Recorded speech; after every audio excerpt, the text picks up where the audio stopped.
Happy 2023, guys. Yeah, I know I'm a little bit late, but you know what they say, better late than Heather.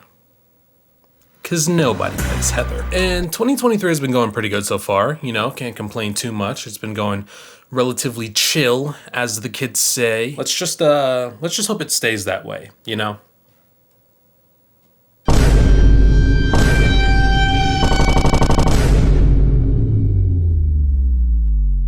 Oh, well, all right.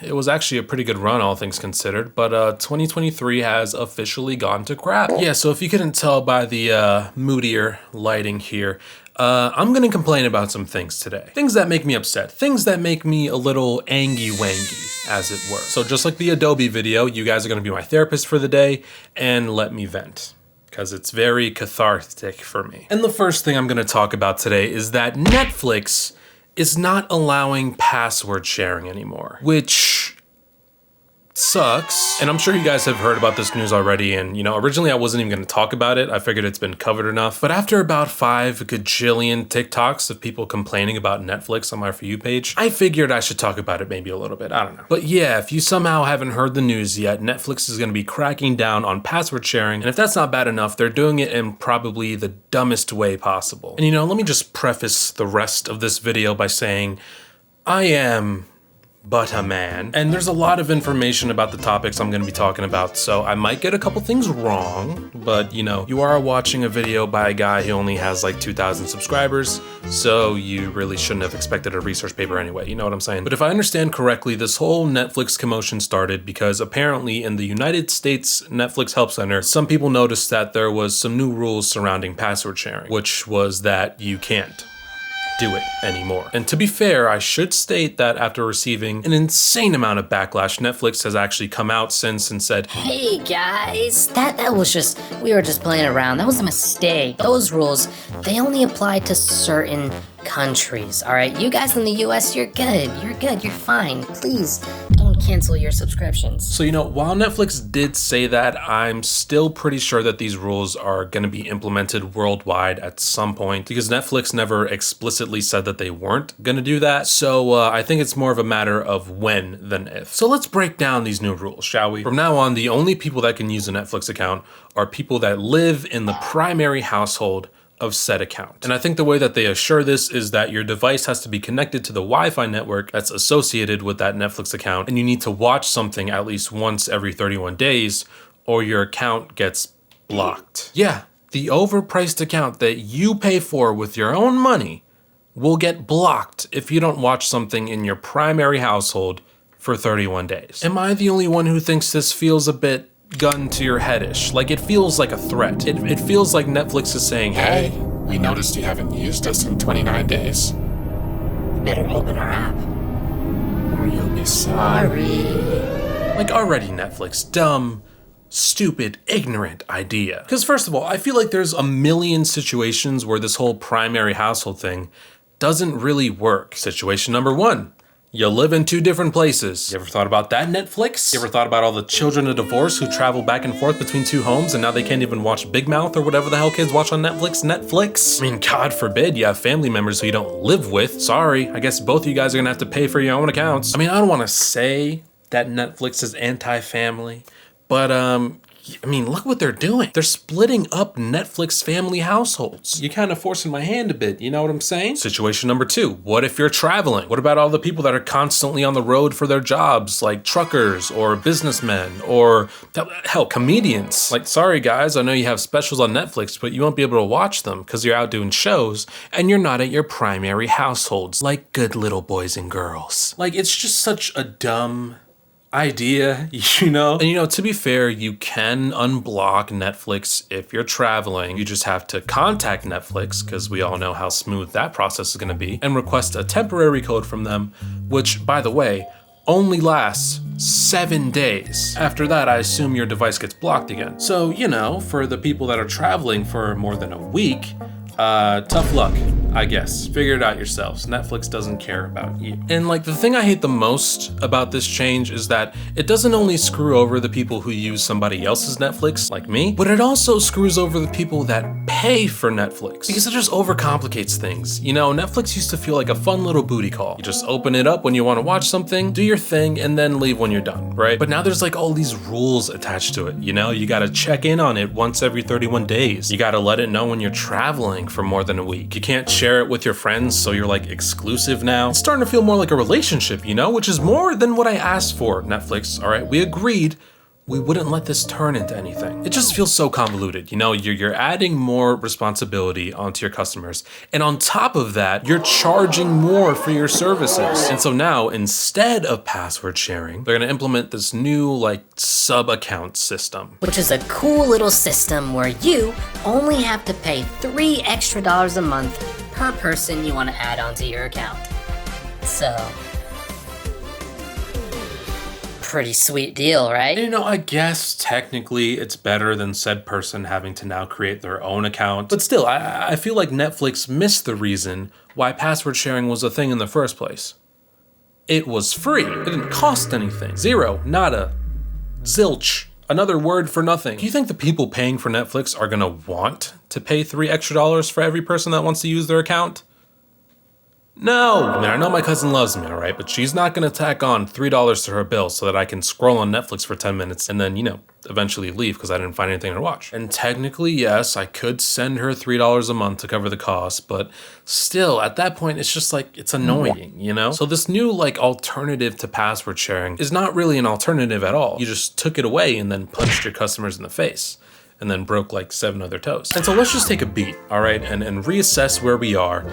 Let's look at the state of Netflix as of late. You can't share your password anymore. You have to watch something once every 31 days at your primary household or your device gets blocked, and then you have to go through the fun little process of unblocking it. You can't travel for more than 7 days or your device gets blocked. And now, if you want to share your account with like your parents or your siblings that don't live with you, you have to pay $3 extra a month per person that you want to add on your account, on top of the already super high prices. All right, so we've established that. That's what we now have to deal with. Now, let's see what we get in return. What the hell? What? Literally? What? I've never met her. Joe. Si alguien dice otra cosa, les voy a pegar en la boca. Yeah, good stuff, right? Totally worth it. I mean, I gotta hand it to Netflix, all right? I really do, because if there is one thing that they have, it is the audacity. I wish I had the confidence that Netflix had. I wish I had that almost delusional confidence. Because I feel like Netflix is making all these decisions with 2017 Netflix in mind. You know, when they truly were the top dog of streaming and their only competition was Hulu and CBS All Access. But it's 2023, mate. All right, the competition is a little bit more fierce. There are so many other worthy alternatives to Netflix now. HBO Max, Hulu, Amazon Prime Video, Disney Plus, Paramount Plus, Apple TV Plus, all the pluses, Stars, hell, even Peacock, a streaming service that I found no point in, is starting to become pretty good now. And all of these alternatives are cheaper than Netflix. The only two platforms that even come close are HBO Max and Hulu's ad-free plans. But they're both the same price as Netflix's standard plan, where you can only stream up to 1080p. I mean, 1080p really, just spit in my eyes, why don't you? And all of these other streaming services have a pretty good selection of content, you know? Whether it's old stuff or stuff they've acquired or even originals. I find myself using Netflix the least out of all these other options, especially considering that the quality of Netflix's content has gone down at almost a laughable rate. We're living in a world where shows like these are getting canceled, but then shows like these are getting put front and center on Netflix's homepage. Like, I've never seen an episode of Ginny and Georgia, but the amount of TikToks I've seen of people just making fun of how cringy it is, I'm shocked, appalled even, that Netflix thinks this is the content that warrants their insane pricing and fascist new rules. I don't even really know what fascist means, and I'm pretty sure that didn't make sense, but I don't care because it felt good to say. I guess I'm really just confused. You know, like, I don't know how Netflix thinks this is gonna result in anything but failure, but I guess we're just gonna have to wait and see. I mean, I guess it's only fitting that they were next in line to get blockbustered. Maybe it's karma for them canceling the show. Anyways, good luck, Netflix. You're gonna need it. Oh, and also screw you for cutting off my access to Community. Okay, next thing I'm mad at. Now, ladies and gentlemen, this next topic, it doesn't madden me. it just disappoints me. Because AMC holds a special place in my heart, you know? That place being that it's the only movie theater in my city, so I go there quite often. And they've recently announced Sightline at AMC. And when you first hear Sightline, it sounds cool, it sounds exciting, you know? It sounds like a new perk or feature they're introducing. But it's not. It's basically a cool new name for, hey, we're charging extra for good seats. And this news hurt me, you know, because I really thought that AMC was for the people. Especially with their AMC Stubs programs, which offer pretty decent benefits, especially for being free. And their amazing S-tier, just chef's kiss membership program, AMC Stubs A-List. I myself am a AMC Stubs A-List member, and I will defend AMC Stubs A-List till the day that I die. It's $25 a month, which may seem like a lot at first, but you get 3 free movies every single week. And it can be in any format too. 3D, IMAX, IMAX in 3D, Dolby Cinema, any format that they have, it doesn't matter. It's still gonna be free to you. Plus you get 10% back on concessions, free size upgrades, free refills, and this applies to every AMC in the country. So I think you can see how fast this membership pays for itself. It's a complete no-brainer, in my opinion, to anybody who watches movies at least casually. And I don't mean to shove a AMC Stubs A-List commercial in your face. I just need you guys to understand how much of a great deal that is, so that you can imagine my surprise, my shock, when I find out that my boys at AMC are stooping so low with this Sightline at AMC crap. So let me tell you guys how it works. So basically for all showtimes that are after 4 p.m., there's gonna be 3 tiers of ticket prices. There's gonna be standard Sightline, which is just base price, and value Sightline, which means they're basically just gonna make all the crappy seats cheaper. And then the big blow to the heart, preferred Sightline, which means they're gonna make all the good seats more expensive. So essentially, if you don't want a sore neck from looking too up or to the left or right for 2 hours, you're gonna have to pay more money. Now, I'm happy to know that this won't affect A-List members, all right? All our tickets will still be free.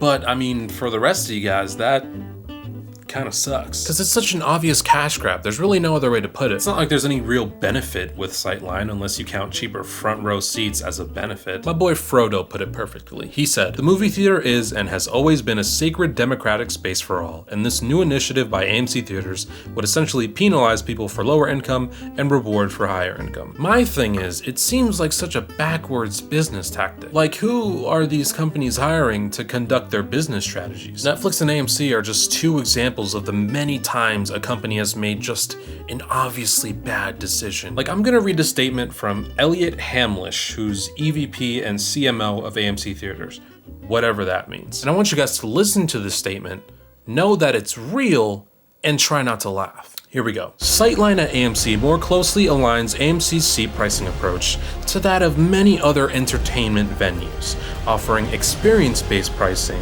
and another way for moviegoers to find value at the movies. While every seat at AMC delivers an amazing movie-going experience, we know that there are some moviegoers who prioritize their specific seat and others who prioritize value moviegoing. Sightline at AMC accommodates both sentiments to help ensure that our guests have more control over their experience, so that every trip to an AMC is a great one. And sure, you know, that statement would make sense if you just added value seating and then kept every other seat the same price. But don't piss on my face and tell me it's snowing, or however the saying goes. You know that what you're doing is bad for your customers. I mean, I just hope that this little stunt that you're pulling is worth it, because you just blasted yourself with backlash. And for what?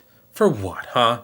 An extra $1 for preferred Sightline seats? You're really willing to risk your whole reputation to upcharge $1. Like, at this point, find another way to make revenue, man. Don't punish the people who just want decent seats. Like, I'll be honest, this kind of makes me scared for the future of AMC Stubs A-List. Like, what's next? You're gonna hike up that price too and say it's so that our customers can feel like they're paying for a more luxurious service? Actually, please don't hike up the price of A-List. I'll remove this whole section of the video if that's what it takes. I'm sorry, please don't do it. Like, I'm not mad, I'm just disappointed. I expected more from you, AMC. What would Nicole Kidman think of your little scheme, huh? I bet heartbreak won't feel good in a place like this anymore, so be better, AMC. fix it. I know that my threat means a lot to you. Anyways, yeah, those are just some things that I'm currently mad at, and I'm assuming that you're mad at them too, so I'd love to hear your thoughts in the comments below. Let's be mad together and have a little mad party. Anyways, that's it for me. Thank you so much again for being my therapist for the day and letting me vent. I love you very much for it. Mwah. And before you go, don't forget to like and subscribe if you want to legally be better than everybody else, and I'll see you guys in the next video, where I eat 13 large pizzas and then run a marathon. Bye.